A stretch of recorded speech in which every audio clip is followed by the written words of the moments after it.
Well, good evening, Broncos country. Welcome to the Rocky Mountain Sports Network and the Denver Bronco Roundup podcast. Of course, like I said, I kind of let it out of the bag. We're brought to you by Rocky Mountain Sports Network. We're sponsored by Morgan Trinkets. I am your fantastic host. I don't know. Some people call me fantastic. I guess I'm just in the mood. My name is Keith Brugman. I got a wonderful, fantastic co-host this evening. A different face for y'all, Mr. Scoops. Mr. Ryan Scoops Woodhams. How we doing, Scoops? Doing awesome. Thank you so much for having me on tonight. Shout out to Trevor. I appreciate him reaching out to me. Trevor, happy birthday to your mom, brother. And just real quick, just want to give an early happy Mother's Day out to all the moms and wives out there, particularly my mom, my grandmothers on both sides, my aunts, and my wonderful cousin Alexa Croft, now the mother of two. Just want to say happy Mother's Day to y'all. Very grateful for everything that everybody's done. I love y'all and just wanted to say that. Yeah, man. Scoops out there beating me to the punch on a happy Mother's Day, man. That's all right, man. Hey, we're not going to be around come Mother's Day. So you're right, man. This is the last podcast. We need to get it out there. Happy Mother's Day to all of you, mothers, sisters, wives, girlfriends, you name it. Happy Mother's Day to every single one of you out there. Certainly, like you said, my mother, if I wouldn't be here for all of you. But man, we're in here. We're talking about a little Denver Broncos tonight, man. I love these, man. I love these Friday nights, man. It's always fun. We always have a fantastic time, man. And like you said, I appreciate it. I appreciate you jumping in here. Typically, I have Rocket Man Salzman sitting at my side, but man, I got Scoops. And a different mindset, a different perspective. It's always good to have, and I appreciate you, Scoop, so much for coming on this evening, sir.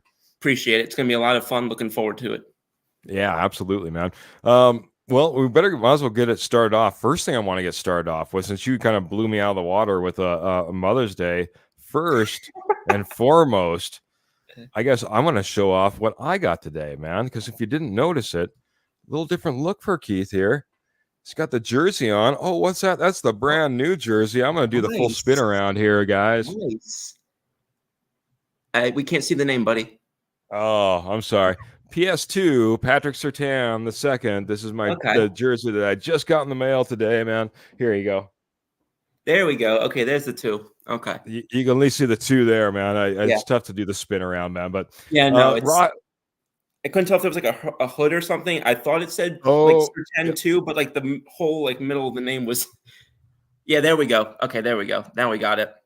You're right. I put the hoodie on underneath, man. Oh, I put the hoodie on underneath. So you're like, what are we looking at here, Keith? Oh, yeah. For all of you also just listening along, sorry about that. That was great airtime there. But yeah, the brand new jerseys were released. I put one on order right off the bat. I got the PS2. Nice. Figured if I was this is actually the first jersey I've ever purchased brand new, believe it or not. Wow. So I figured if I was going to do it, I needed to do it right. Need to make sure I got somebody that I wasn't going to be falling out of love with maybe in the next year or two, right? Yep, exactly. I'll wait until you're finished and then I'll jump in on that. I was going to say the only thing that's possibly better is doing something throwback like an Elway or a Terrell Davis or something like that. But with a brand new jersey, it didn't feel right wearing an old name on a new jersey, right? So I had to get the new jersey, new name. PS2, but go ahead. What were your thoughts on that, man? Jerseys and what we should do. Well, no, it reminded me because the first Eagles jerseys that I ever had, I had two. I had Shady McCoy, who was my favorite player growing up, which I'm going to be talking about that whenever I get the chance on What's the Scoop, because I don't know if you heard about what happened yesterday, but that was its own thing in Philly world. But so Shady McCoy was my favorite player, and so I had his jersey, and I had a custom jersey that had coincidentally the number 2 on the back, and just for the long, and then it got to a point where after like 5-6 years it didn't fit anymore. So I was like, all right, I want to get a new one, and I couldn't decide, did I want a Jalen Hurts jersey or did I want a Devontae Smith jersey? Because at the time Jalen Hurts was the backup quarterback, and we didn't know what to make of that selection. So I thought, same exact mindset as you, is who do I actually know is going to be on this team in 2 years? And I'm sure, heck, because I almost went Carson Wentz, and I thank God that I didn't do that. Then I ended up going Devontae Smith since I was also an Alabama fan. So I figured, all right, represent both my favorite football teams there. So that's how I Sure. got the Devontae Smith jersey. But it was very similar mindset to yours. So it just made me think of that. Yeah, absolutely, man. Well, Bo Nix is rocking the jersey now. He's rocking the Yeah, jersey in Broncos country up at the Dove Valley. Kind of yeah, as we speak, today was the very first day of Broncos Mini-Camp. Of course, this is an installment day, so nothing really on the field. That's all expected to, for the most part, happen tomorrow. Though we did get some shots, we did get some images. Bo Nix in his Broncos jersey, in his Broncos helmet, and as you said, Scoops, maybe, a little bit bigger smile across his face as he went in there with a pen to start the day and signed a contract as well, man. Talk about Bo Nix coming under contract for the Denver Broncos. yes, sir. So happened this afternoon. For the most part, mostly formalities at that point. But Bo Nix was signed to his rookie contract today. The Broncos now only have 2 unsigned draft picks left, which are third rounder defensive end Jonah Ellis and fourth rounder wide receiver Troy Franklin.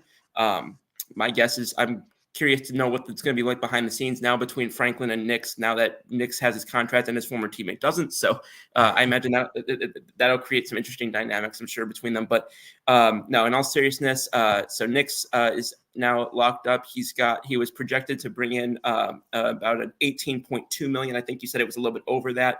And the signing bonus coming in at just over 10 million.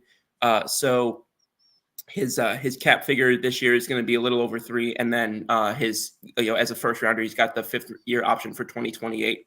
So yeah, I mean, it's kind of funny how kind of things come full circle. I mean, the last time I was on here, I was touting they should draft Bo Nix at number 12, and now here we are talking about his contract on my next appearance. So it's really excited to see what he does. I still maintain the fact I think that you guys got one of the top fits, like at quarterback.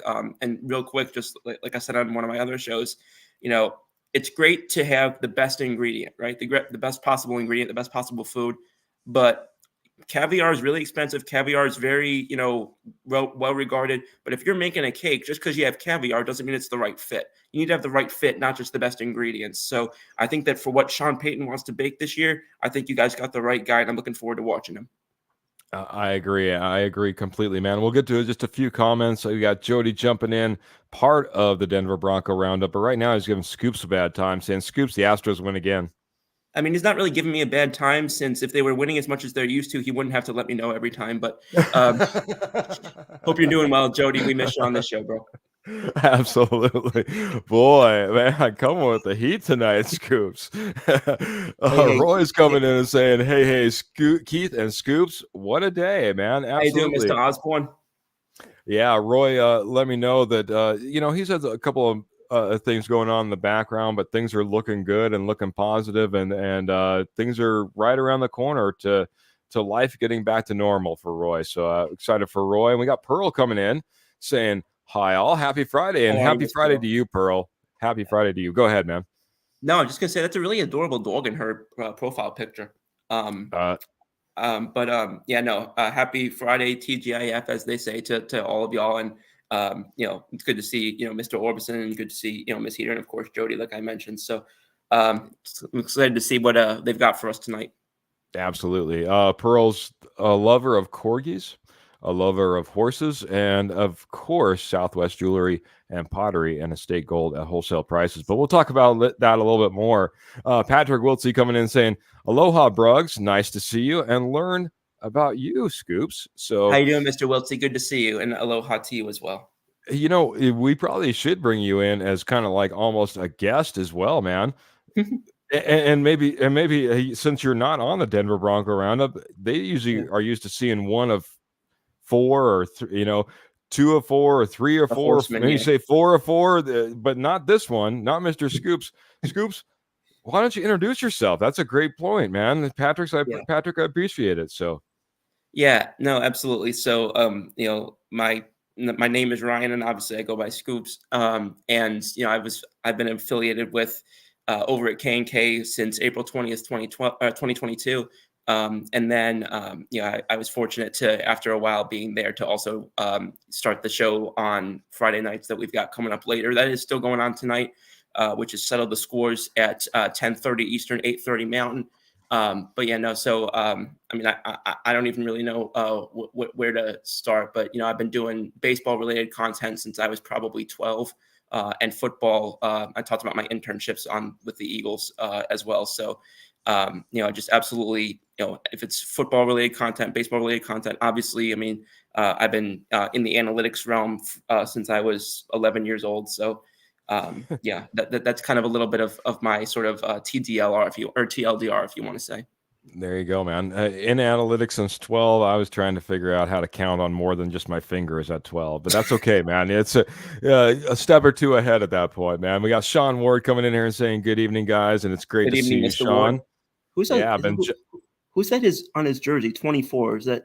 Ooh, that looks like a Champ Bailey back there, buddy. Okay, That's a fantastic one to be donning as well, man. That absolutely.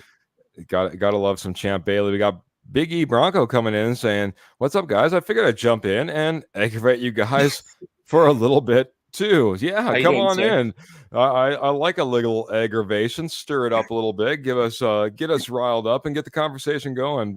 Patrick's all ready for it as well. So, Roy says it's kind of like you calling me on a few can get away with that. I think he says only if you can get away with that, Oh, Mr. Orbison. Yeah, there you go. because I have said 1,000 times, I keep looking at his name and I keep thinking of Roy Orbison, which makes me think of "Oh Pretty Woman" or the lyrics to Thunder Road. So, every time I see that, it's hard for me to get past that. There you go, man. There you go. I agree, man. I was kind of a Roy Orbison fan myself just because of Yeah. my father. So, Sean Ward says, "Good evening, guys. Just showing some Texas love. Keep up the awesome work." And that tells me that we probably got some stars that just got dumped in. And I apologize. I'm trying to play producer. So, Sean, thank you very much. I appreciate it very much. I will respond accordingly later if I don't see it here pop up here in just a second. Trying to keep track. So, yeah, I just wanted to kind of get into, New Jersey's new team, new rookies coming in today. And, my thought process started going around this, especially since you're kind of almost an analytics guy. Yeah. We have, we put a few new guys on our roster with this new rookie class, I guess you could say, in 2024. But Right. how many of these guys can we expect to, really hit the turf, hit the green, maybe see out there on Sunday, make the 53-man roster? Let's start just kind of going through just each individually. Our first pick in the draft maybe has a little bit of a leg up just because of the situation. But Bo Nix, let's talk about it. We expect him day one, right? Is there any way that he falters and we see a Stidham or a Zach Wilson take the helm for the first game of the season? Scoops, what are your thoughts on this from an outside perspective? I think it's hard for me to say there's no way for it to happen because you could have edge cases with regard Analytics to guy. injuries, regard to edge cases, one thing or another regarding injury and such. That being said, from a pure production standpoint, I don't see particularly Zach Wilson playing at a level where he would be over Bo Nix to start the season on the depth chart. I could see if Bo Nix really struggles out the gate and they don't really feel, not necessarily they don't feel comfortable, but they feel like he could benefit from a little more time or something in that regard. But to me, it would have to be injury to keep Bo Nix out. And if it were that, I think it would be Stidham. I don't see a really realistic scenario at all where Zach Wilson would start. Maybe I'm just still thinking too much about what I saw from him, or rather didn't see from him in New York. But to me, that would be a very hard scenario to envision. Yeah, I would agree, man. It should be his job, lined out, straight line, clear path. This is the guy that Sean Payton wanted. This is the guy that everyone says is the perfect match of all these different quarterbacks. Maybe this was the perfect match for a Sean Payton offense. If all these things don't align for the Broncos, putting him on the field day one and riding through the season, like you said, barring any injury or any other unforeseen circumstance that might come about, Bo Nix should be our quarterback. And man, there's nothing more exciting than that. And let's talk about it. Hey, he got his number too. Zach Wilson held his number 10 there for, about a half a moment. Yeah. But that being said, it got passed along and passed down. And now we'll see Bo Nix, number 10, out there Right. leading the Broncos from presumably day one. Yeah, I don't know exactly how much, if you want to use the word for lack of a better way of phrasing it, I don't know how much leverage really Zach Wilson was coming in with to keep that number. I mean, sure, in a literal sense, I'm sure he could have, really pushed for it, but it's not like he's coming in like normally if you're switching to let a guy keep a number, normally it's a veteran, normally it's a respected, a longtime legend. Normally it's someone with some sort of cachet. When in your most notable moment is a throw at a pro day and throwing your defense under the bus after a loss, not really somebody who I think has a lot of water in his hat in terms of, pounding the table to keep a certain number. So, did you, Mr. Osborne, did you want to go for that, or do you want me to field that one? This particular one that's on screen, or the one that's Yes, a little sir. bit further up? Oh, I yeah, don't he see says, it. barring Wilson balls out in camp, he says, laugh out loud. So, yeah, I don't think that Wilson's going to ball out and necessarily take it. And I think that was all said in Yeah. jest. But I have a few different questions in here. There was one that Patrick Wiltsey came in with all the way in from Hawaii, getting us all taken care of with some Lion coffee. And yeah, I appreciate it very much. Vanilla and macadamia is just phenomenal. But he has a question, man. Again, outside perspective, I'm going to throw it over to you first. Mm-hmm. Did we address big holes so far on the D line and in the secondary? Again, our secondary, outside of Patrick Surtain II, maybe not the best cornerback room out there as for the Denver Bronco defense. We let Justin Simmons go on top of it.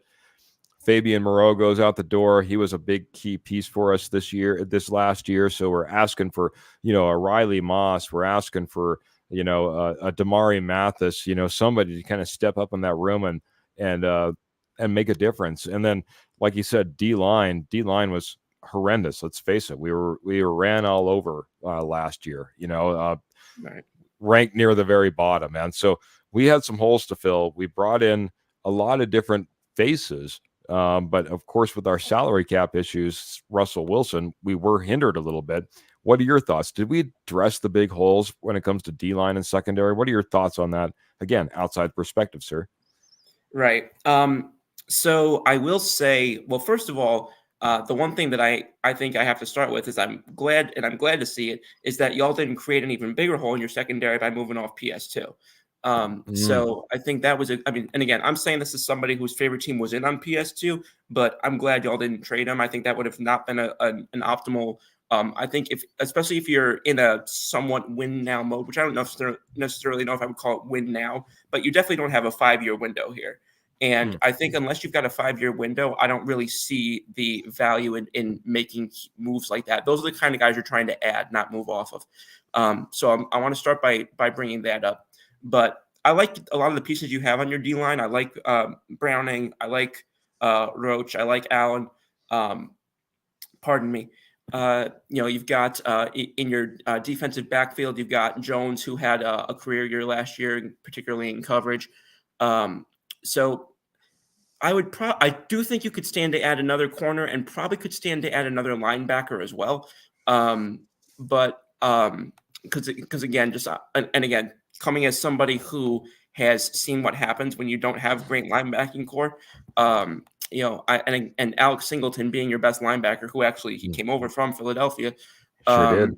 So yeah, I definitely would say they could stand to upgrade there.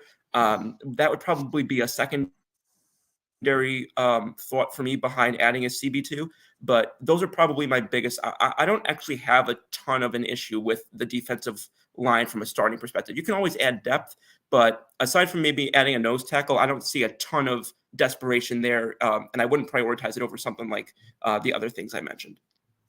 Yeah, it'll be interesting, see those guys. I think we have a deeper rotation, and a rotation that I think that Sean Payton feels a little bit better about. I know Blackson isn't a big name, but we brought him in. Big, Right. beefy guy, sits in the center.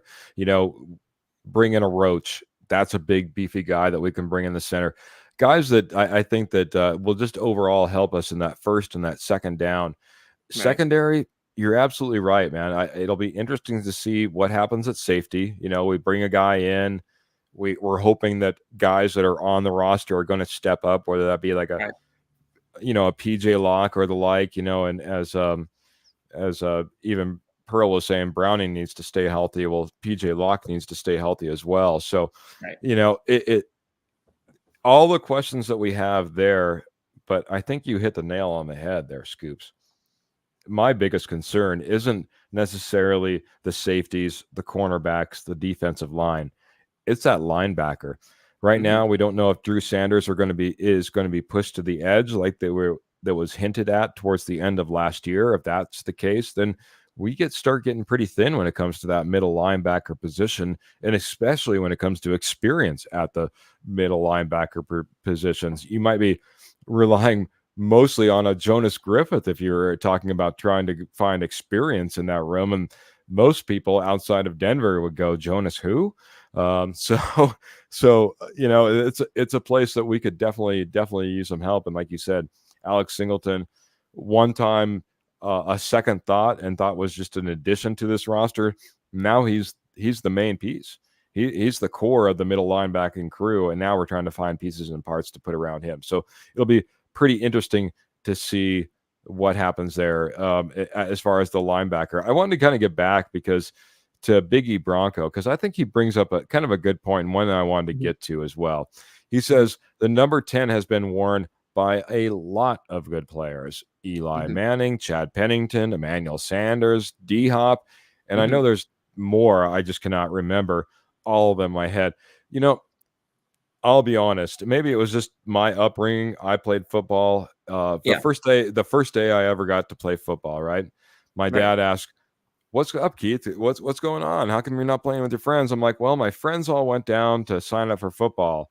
He's like, "Well, do you want to?" I'm like, "Well, maybe." Next thing you know, I was like thrown in the truck, and we were like, screaming across town to get signed up for football. That's all the indication my dad needed, right?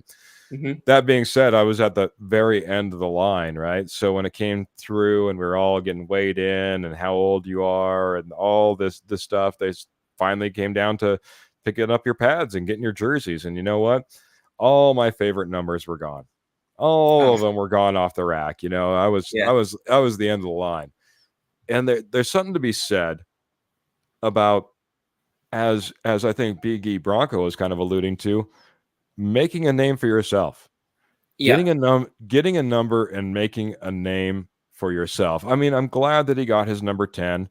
I know Mm-hmm. that it has a lot of relevance all the way back to his father wearing 10 at Auburn, and then he wore 10 Yeah. at Auburn. And so there is a lot of relevance and a lot of meaning for him. But if he would have ended up with 16, you go out there and you make 16 you. And you go out there and you earn it and you Yep. love it and you make everybody else love you for wearing that number. It's going to be 10 now. It's going to Yeah. be 10 for Bo Nix. But, for me, that just, there's something about that, right? I don't know. Right. What are your And thoughts on that, man? No, I agree very much with what you said at the end. I mean, you think about, I don't know if it was if it was a name that came up when Biggie Bronco mentioned it, but the first guy that I think of when I think of number 10 is Fran Tarkenton. I know he was a while back, but it was Fran Tarkenton. Absolutely. But you think of guys like that, and it's like you said, you can think of it as I'm trying to fill the shoes of the guys who wore it before me, or you can think of the mindset of I want to be the reason someone wants to wear this number in 20 years. And I think if he has that mindset, which I seems like the kind of guy who does, I think he has that nice balance of, I think he respects, the guys that came before him. But I think also, you want to put your own imprint. I mean, guys, a lot of the guys who came in this year are coming in as guys who their father is already well known in professional football, whether it's Frank Gore's son. Yep. I'm blanking on the other names. I think Jerry Rice's. So Jeremiah Trotter Jr. yeah, Jeremiah Trotter Jr. So if, from that vantage point, I think that you're looking at it from both angles, where Yeah, I understand this guy, someone having the motivation to have a certain number for certain reasons. And obviously respect that. I mean, excuse me, I know a lot of players have specific uh, motivations behind it. But at the end of the day, I think, like you said, if you get whatever jersey you get, you go and you try and just own that, and you try and just build your identity with that. And hey, maybe in 50 years, when someone else is having that conversation, your name is mentioned along with those names that you've been mentioning. Exactly right, man. Exactly right. It'll be a new number 10, as Big E Bronco said. Probably the last one we really knew of here was Emmanuel Sanders. Everyone loved E. Sanders. And man, from every conversation I've had, I went down to training camp. People said, man, he was the best. He was the nicest Mhm. guy. He was a fantastic, not only teammate, but just a person that, connected with the community. And love it. Love it.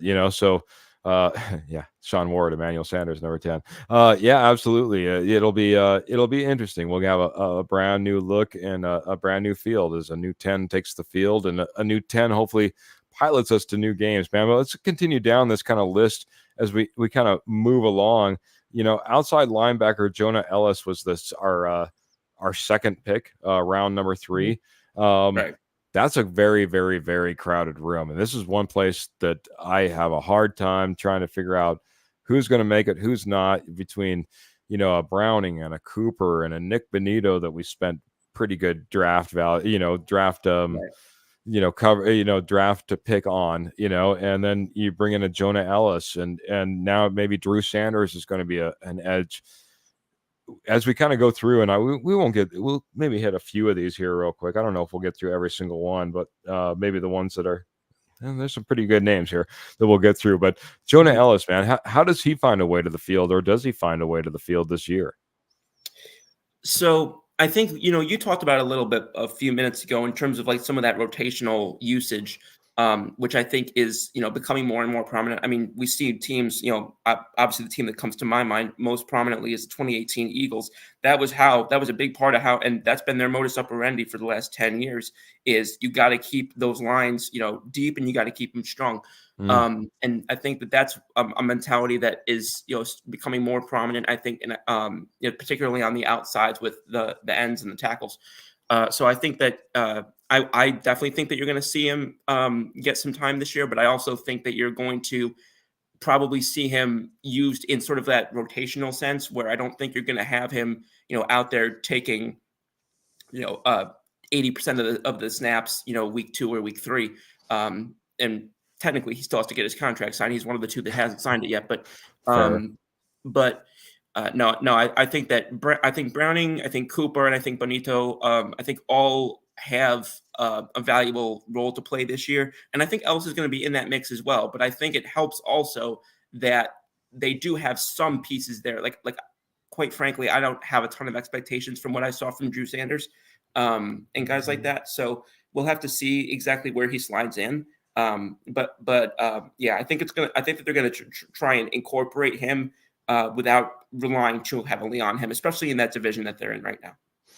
Yeah. I keep going back to Big E Bronco, but he keeps being relevant. He says, I know a lot of people try to say Ellis is kids, not a Batman. He don't have to be a Batman. He's going to be a freaking Wolverine. Ain't going to rip through that offense of line with his hands. I think he's saying he is going to, or maybe he is. But I'll tell you, the thing that just stood out, absolutely stood out. This guy's first step is elite.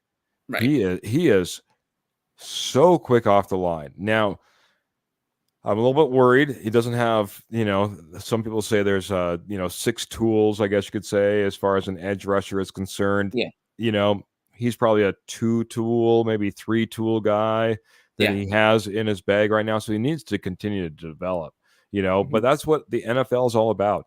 One of the things I really loved about Sean Payton when he came in and he started to try to talk about, the development of players and how those coaches view those players and how they talk to Sean Payton.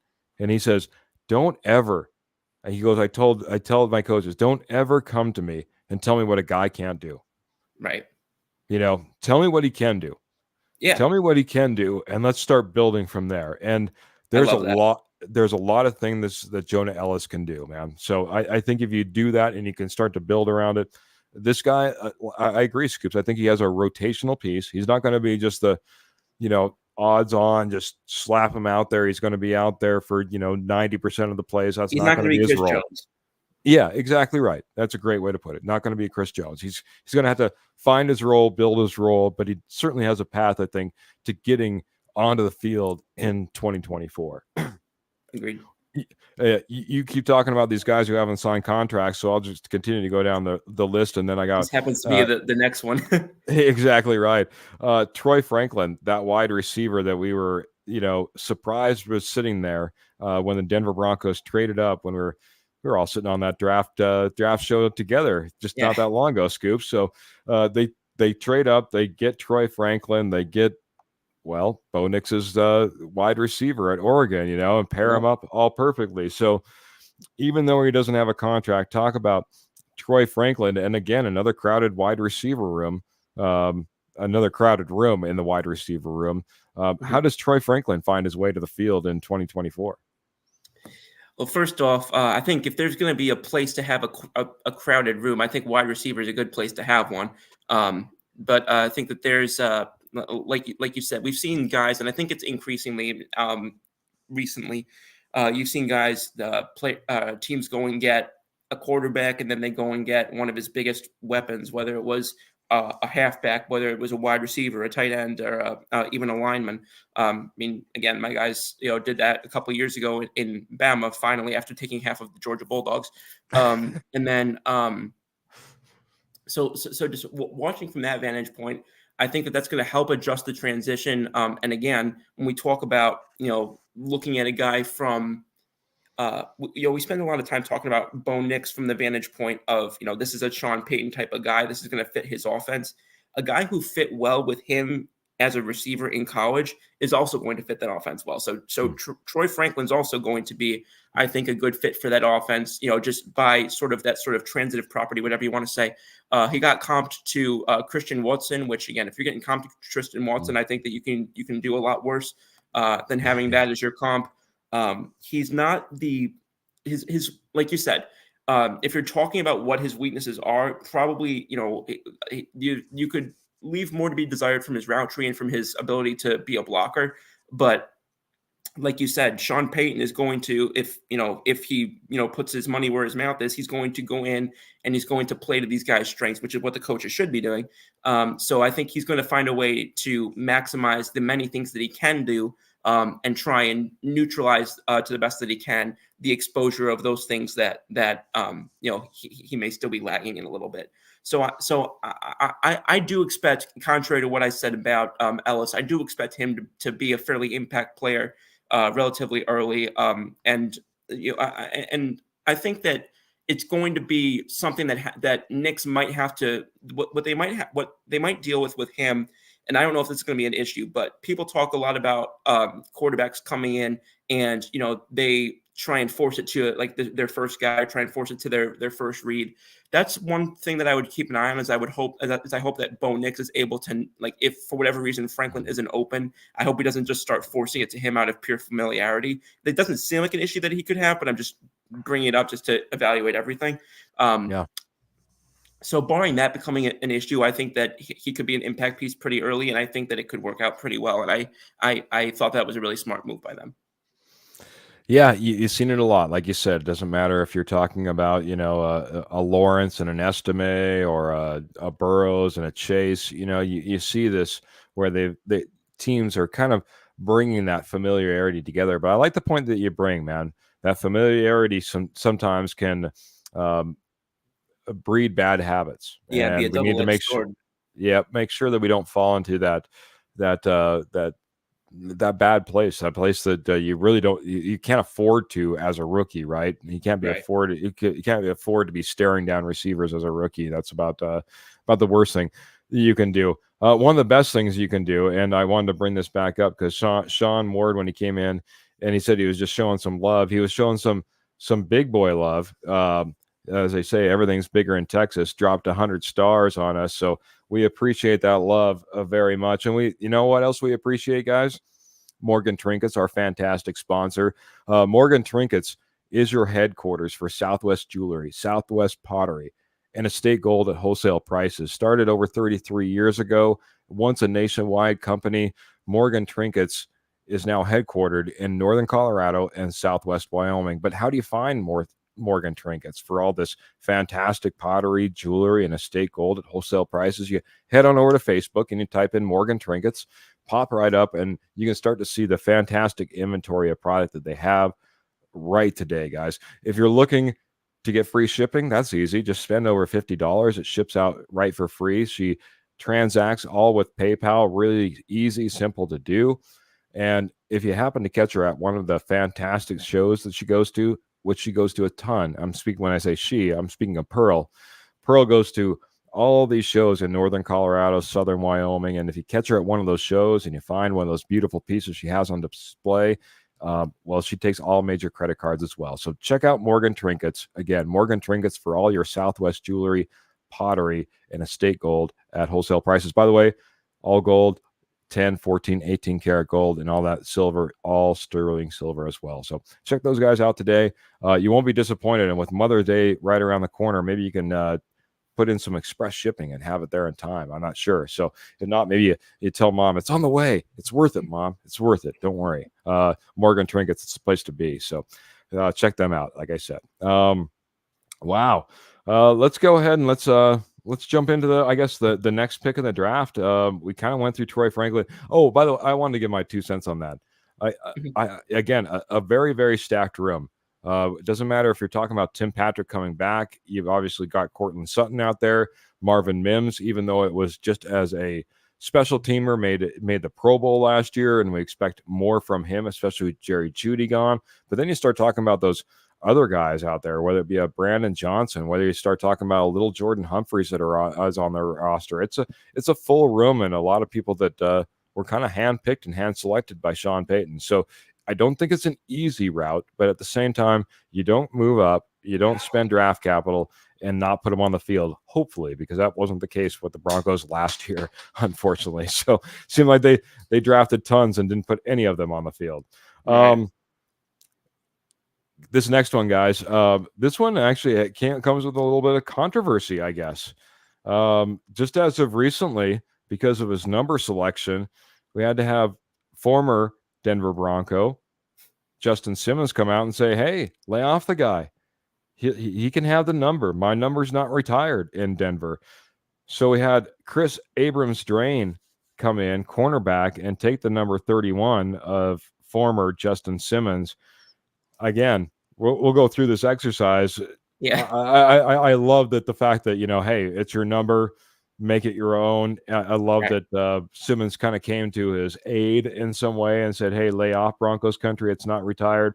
Let's talk about trying to get Abrams-Drain onto the field, if that's possible. Now, as we've moved on to a fourth round pick. Right. So I think we're talking about fifth round pick. I'm sorry. Sorry, there was a bit of a tape delay there, I think, on my internet. But no, I think when you talk about just from a football standpoint, like putting the number controversy aside, looking at Abrams, I think that you're going to have again. I think that he's going to be somebody that you're going to probably. I don't think he's going to. I think he's going to be between the two guys. I don't think that Ellis is probably going to not have. I think he's going to be more the rotational piece, but I think that he's not going to have the same level as perhaps a guy like a guy like we just talked about with Troy Franklin. I'm so sorry. Yeah, no, you're good. But no, Abrams-Drain, the out of Missouri. I think that he was after he had a bit of a sort of a down year a couple of years ago, definitely had a better comeback this past year. He's solid coverage. So I think that he's going to be, especially when you start getting guys like in Kansas City where they're adding, they're always adding speed at wide receiver. We think that they're going to be taking a step in LA now with Coach Harbaugh up there now. So I think that if you're able to develop somebody like that who can, again, maybe not necessarily be somebody who's going to be your CB2 necessarily right off the rip. I think if he can go into that and become somebody that you can line up in the same defensive backfield as Pat Surtain II, then I think that this is a valuable pick for sure. I wouldn't I wouldn't put the expectations too high too early. He seems like somebody who I think could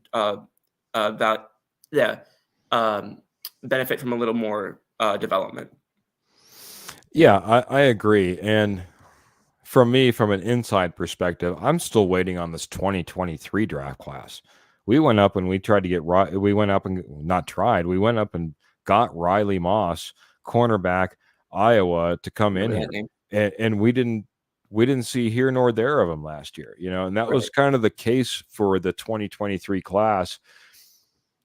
I'm okay if we don't see Abrams Drain right off the bat, because again, I think there's some guys I'd like to kind of see. I'd like to see that Riley Moss. I still think Mathis still has potential.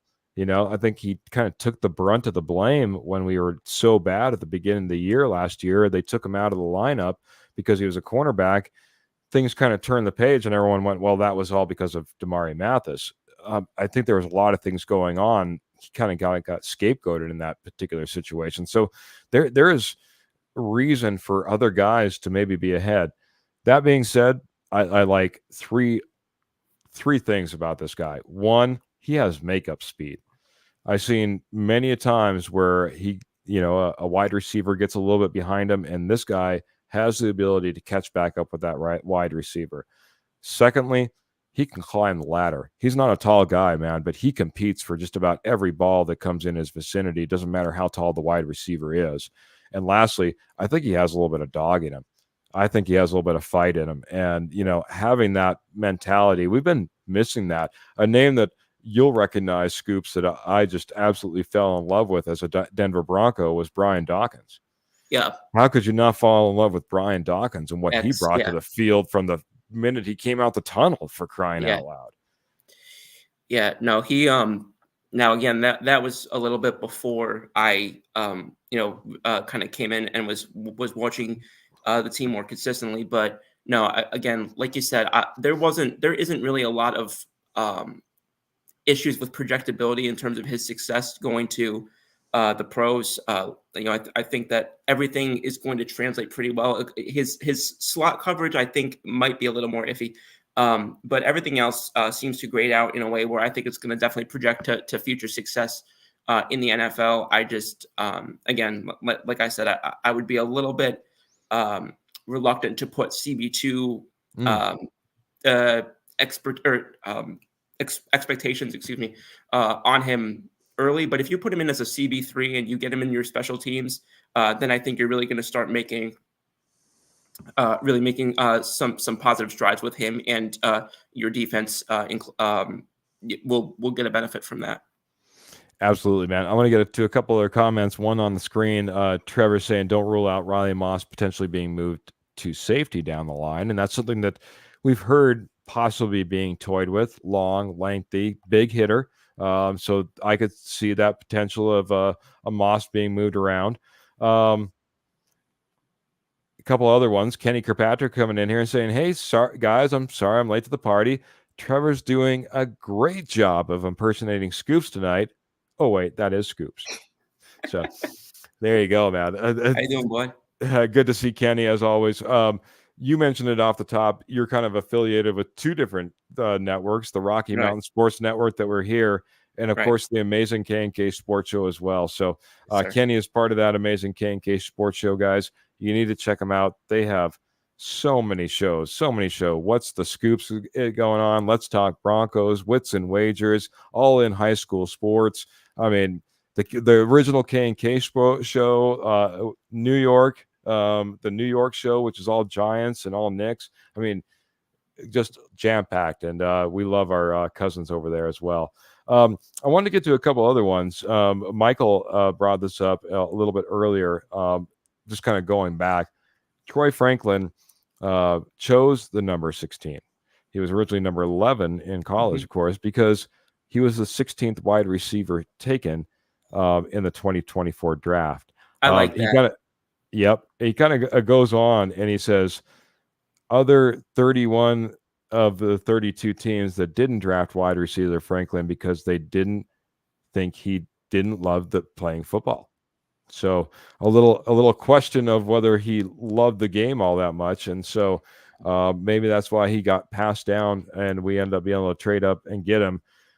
I can tell you, if he loves football, he's going to love playing for Sean Payton, and he's got Bo Nix at his side, the guy that's really helped bring him all the way along, guys. So I'm excited for him to Franklin to take the field, and we'll see if how much quote unquote love of the game he has. I remember I'm a big Kobe Bryant fan. I was reminded of a columnist who came out and questioned his love for the game when he was coming out into the NBA draft. And, obviously in retrospect, that's about the most absurd comment you could possibly make of Kobe Bryant. So let's continue on, man. We only have a few left, and I think we can wrap it up if we're really quick here. Audric Estime, running back, comes in, and Broncos country is, I think, a little bit in love with Audric Estime and I who he think so. is, and the size, the just the overall, just beast mode that he kind of brings to the Denver Broncos, man. Right. Talk about Audric Estime and this running back room and this jam-packed running back room and how he fits in, how he makes the field, bud. Yeah, I think beast mode is definitely, again, I never really like comparing guys who haven't played a snap in the NFL to some of the greats that we've seen. But in terms of his just pure, like his style of play, I think that beast mode is a good comp. I think that, he's all about the power. He's all about the physicality. He's a very old school type running back. He's gonna punch you up the teeth. You better have a good interior defensive line. And I think that he's going to be somebody who, if his technique can get a little bit, sort of stand the rough edges there, so that that power can play up and that physicality can play up a little bit. And he's not just, now again, excuse me, it's been easier nowadays to avoid offensive penalties of that kind. But if he can play in a way where he doesn't put himself, kind of not stepping on rakes to the point where he might be, getting a few extra flags from that physicality, because we know how the league has been recently with sort of keeping a sharp eye on that. So, but no, I love his style of play. I very much understand why they're excited about him. I would be too. And I think that when you've got a couple of a bit of a trend recently on going towards finesse, going towards style, going towards speed and all of that, I think kind of this whole sort of, we're going to zag while they zig. I like that, and I think it's going to go very well with a guy who runs a Sean Payton type of offense from a quarterback standpoint. I think putting somebody who's just going to mash you in the face, coming up the gut there, I think that's a really nice combination. Yeah, I agree. I like what he brings to the table. Honestly, I hope that he's not only making the roster, but he's part of that game day roster as well. Not just the overall being part of the Broncos, but actually making that 53 and running out there come Sunday, because I think he's going to be wonderful when it comes to first and second down. I think that goal line is going to be phenomenal. And I heard this a while back that in today's NFL, running backs are looked at obviously quite a bit differently, Scoops. Right. And we've seen the contracts kind of reflect that. There's three things that this gentleman said that NFL teams look at in a running back now in this particular order. A, can they block? Right. And the one thing that I know that Estime can do is probably lay a block on somebody. Two, can they catch? And he does show a little bit of ability to catch out of the backfield, even though as big as he is. Now, it's something that he can work on. And of course, the last one is, can he run the rock, right? So I think he has the ability to kind of, again, work on his skill set. I think he's going to be a good blocker. If he can add in a pass catching ability, I think this guy is a lock for the roster. Simple as that, because he can certainly run the ball. He can block. And if he becomes a pass catcher that is dangerous, oh my goodness, look out. That would be exactly what we want. But it is going to, through all of these, and we'll do rapid fire on these last couple because we are kind of running low on time here. But with all these guys, man, we're going to be talking about for every guy, every draft pick that we're all excited about, that and we want to be on this roster. That means that there's going to be probably a name that one or two of us really, really loved, and that it's going to be pushed out the door. So before we get to the last couple, Kenny asked if he could ask one question, and it's a pretty good one. He says, Keith, Scoops, are Knicks, are Broncos fans, prematurely too high on Knicks? You know what I mean? Are they asking too much, relying on Bo Nix too early? He says, Zach Wilson, a former number 2 pick in a horrible situation, just some food for thought. Do you think this is too much for Bo Nix too early? Do you think he can handle it? Do you think he does handle it? Do you think he can take it off and take the ball and run with it? Yeah, I guess is the best way to put it. Yeah. So the other thing too, and I still think they're talking about it more than they used to, but I still think it's not getting as much attention as it should. Fit is key. So for example, I think the JJ McCarthy we're going to get in Minnesota, I don't think is the same JJ McCarthy we would have gotten in New England. I think that the Jaden Daniels we're going to get in Washington is not the same Jaden Daniels we would have gotten in insert team here. So that being said, I think, and I'm saying this in a positive way toward the situation he's in now, I think the Bo Nix that we're going to get in Denver is better than we would have gotten in, say New York. Not to shade his New York Giants, but is just, I think that based on what they have and what they need, I think that it fits him to a point where I think he's starting. I think on week 1 he's going to be starting a little bit further down the line, just in terms of a development and a fit, than I think he would have been going somewhere else. So I think if you're handicapping his chances to succeed in that regard, I think that Denver puts him in a better chance to succeed than some other teams would have. So I think that we might be having a different conversation on him had he gone to a team like the Patriots, or had he gone to a team like whoever. So I think that does help as well. I could definitely, and to go to the Zach Wilson side of things, he was a former number 2 in a horrible situation. I don't disagree with that, but in an industry, in football and in sports in general, that is what have you done for me lately, and has never been more so. Yes, he did, but he's done a lot of things that raise a lot of questions, or some cases even worse, don't raise questions. They give you the answers, and they're not good ones. I'm not saying that you can't have a rebound to your career. I mean, we just saw Geno Smith did it in year 17 of his career, but from that standpoint, but Geno Smith also did not have this sort of recent issue, with all this stuff. And I think when it comes to a quarterback standpoint, again, that just is a position that's just held to a different standard in a lot of ways, and in certain aspects. To me, I got to see it. That's one thing. As you talk about, I'm the analytics person. That's one thing you can't quantify. You can't quantify a guy's leadership. You can't quantify a guy's ability to go out there and, when we win, it's we, and when we lose, it's me. That's not something you can put a number to. And, so yeah, I mean, you can be in love with his talent and all of this, like they were with Josh Rosen. But again, that's again, I have a very strong concern about guys like that until I see that they've, got some traction in a better direction. Yeah, and I agree. I came on here on our podcast before, and I said, unfortunately, the guy that maybe needs an arm put around him, needs to be coddled a little bit and helped out and reset so that he can start his career off in the right direction, because it didn't happen in New York.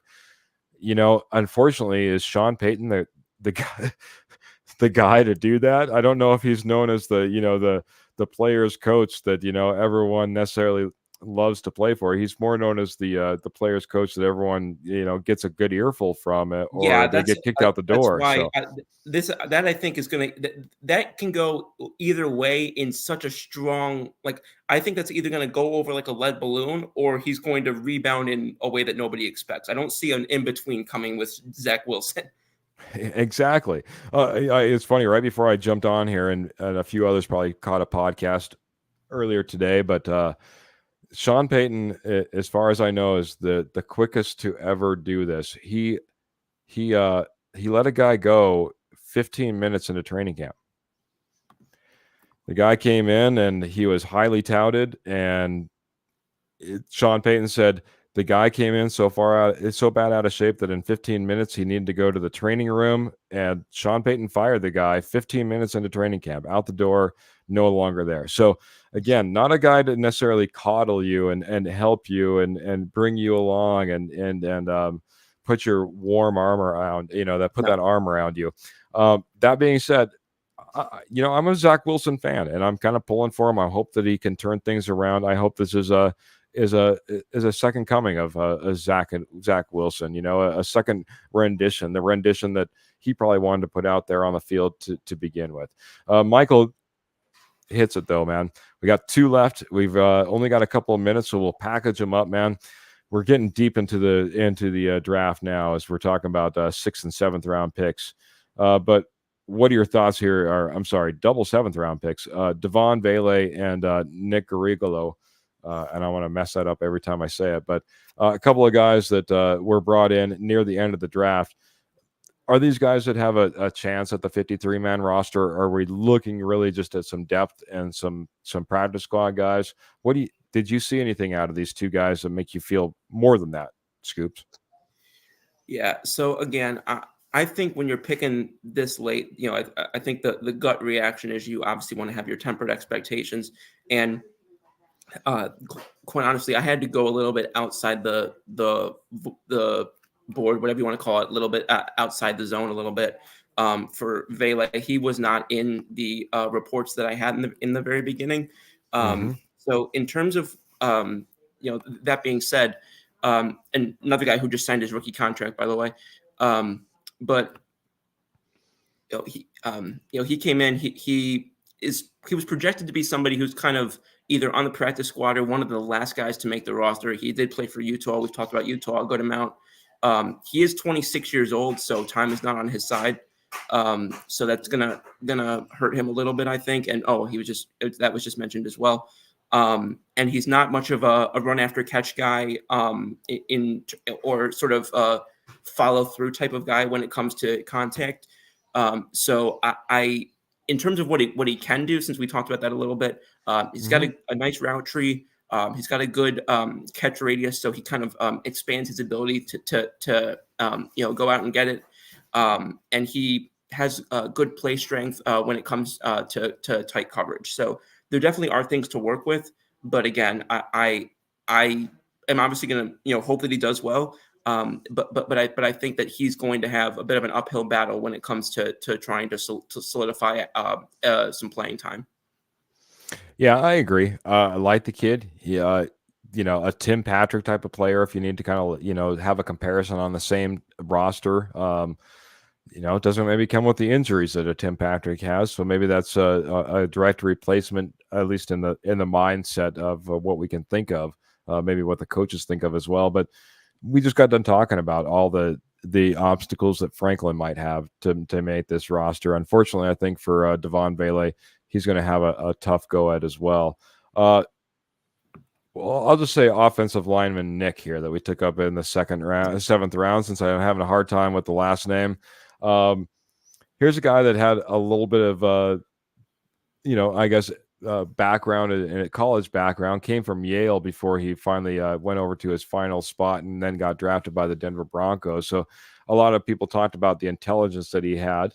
But talk about Nick here, and does he have a way to necessarily break the roster? And then we better get on out of here before it's time for settle the scores here, buddy. Yeah. So actually, personally, just in terms of just pure, I think, ability to make an impact on not the major league, but the 53. I actually think he is more. I think Gorigolo is more. No, I'm sorry, Gargiulo. Gargiulo is more Gargiulo. like. Yeah, Gargiulo. I think is more likely to make an impact than Vele. Um, Mm, just in terms of again, I think his athleticism. Um, would have liked to see a little bit of more production from him, but again, you're coming in and he's got you know he's listed as having impressive feel. His ability to, I mean, you already mentioned Yale in terms of his intelligence. He played both interior positions at South Carolina, played guard and center. yep. He's got good hand-feet coordination and good grip strength as well. So he stays on blocks pretty tightly, and he's got a good ability to utilize leverage and anchor himself if he's facing a power rush. So there definitely are things to work with there, and he is somebody that I could see making the end of that roster. Mm, I think that if I had to put a guess on him versus Vele, I definitely think that Gargiulo has a better fit and a better likelihood. Once I saw how it was spelled out, as an Italian, I was able to. I saw the GIU, and I'm like, oh, okay, that's. So no, I think that he's somebody that you guys could work with again. Think he probably would be a depth piece at least in the very beginning. But I think that there's a toolbox that you could find something out of to make an impact on the team in big games. yeah, and let's keep in mind, Alex Forsyth, for all the ties to Bo Nix and being a center at Oregon, was also taken very, very late in the draft. And now he's supposedly kind of projected to be the center. Well, here's a guy that played both guard, played center, very intelligent guy. Like you said, maybe he has a little bit more of a track line to the field than we expect. You know what I mean? It's not unheard of for those 7th round picks to make it all the way up and be producing, for the Broncos in the 53. So, got to bring up Pearl.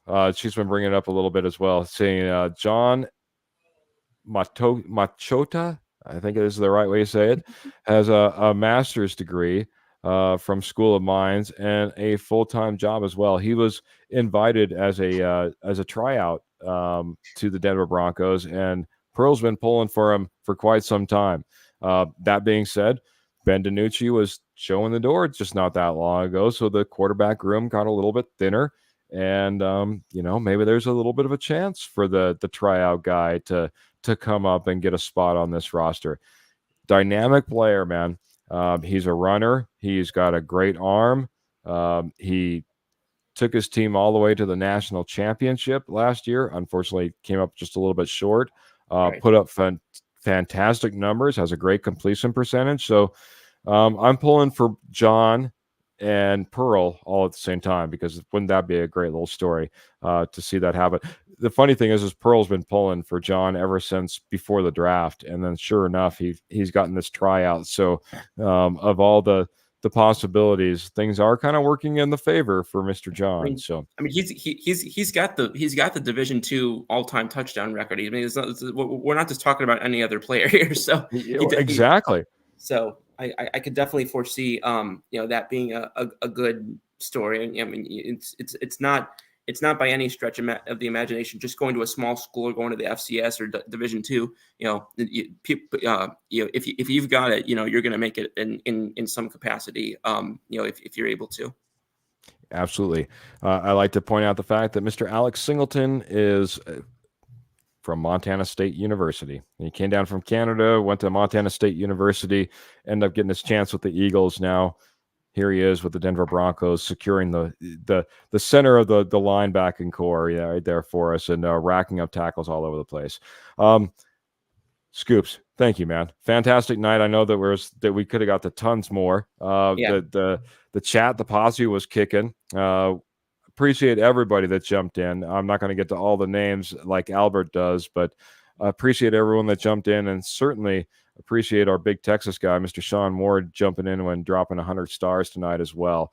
Man, let's get some final thoughts, man. I know that you're going to have to, maybe get another cup of water, glass of water before we go on for Settle the Scores. It's coming up right around the corner, but let's get out of here. Let's get some final thoughts before we get out of the Denver Bronco Roundup, buddy. Yeah, I got my water right here, but yeah, thank you so much. It's been a lot of fun, as it always is. It's always enjoying coming on and seeing what everybody's thoughts are regarding different topics. And you guys again made a lot of interesting selections, and I think got a lot of good talent that I will help hopefully be sort of a turn the tide for Denver Bronco. Nice for Denver Bronco football going forward. But again, like I said, it's now's the time for results. It's one thing to win in. I say in baseball, it's one thing to win in February, but you got to win in October. In this case, it's one thing to win in April and May, but you got to win in on Sundays, and then obviously ultimately in February. So we'll see how things come up when it comes to training camp, but I'm looking forward to it. And good luck to the Denver Broncos. And thanks again to everybody for having me on. Man, I appreciate you, Scoops. Like I said, different perspective. I'd love to have an NFC East guy come on here and, to kind of talk a little bit of Broncos because, we get all wrapped up. We're up here mile high, orange and blue, got our head up in the clouds thinking the Broncos are all that. And sometimes we need to be brought back to reality. And sometimes we need a little bit of outside perspective. And Scoops certainly brought it tonight, man. So appreciate you so much, Scoops, filling in like nobody's business, man, all over the place, man. It doesn't matter if he's over on the K&K Sports Show doing amazing things. Doesn't matter if he's over here on the Rocky Mountain Sports Network doing amazing things. Scoops, I appreciate you so much. And thanks for coming on, having me tonight, it seemed like. Thank you so much. And I want to shout out again, Trevor, really appreciate you reaching out to me. Hope your mom had a wonderful birthday, and looking forward to being on the show together again with you soon. Trevor's chiming in right now. Thank you very much, buddy. And I'm looking forward to talking to both of y'all over the weekend. Yeah, I didn't get to all of Trevor's comments, but he was giving you big thank yous earlier in the show, but he's coming in saying, great show, Keith and Scoops. Thank you again, Ryan. And he said he's missing all of you guys. And that's the way that Trevor rolls.